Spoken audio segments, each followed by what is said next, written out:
अस्सलामुअलैकुम प्यारे दोस्तों, कैसे हैं आप सब।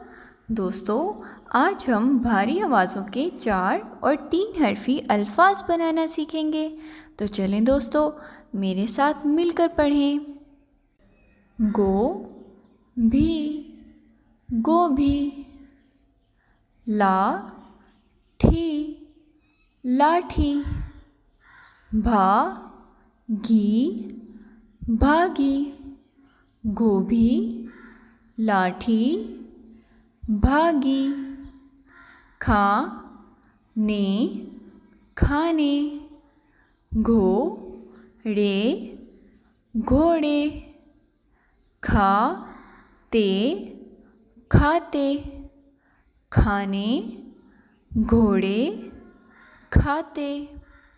दोस्तों, अब हम भारी आवाज़ों के 4 और 3 हरफी अल्फाज की मश्क करेंगे।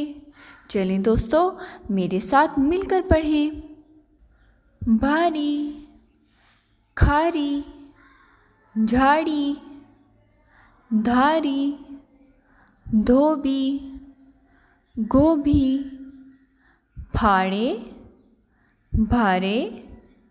धारे, खारे। झाड़े, खाने। छोटे, खोटे।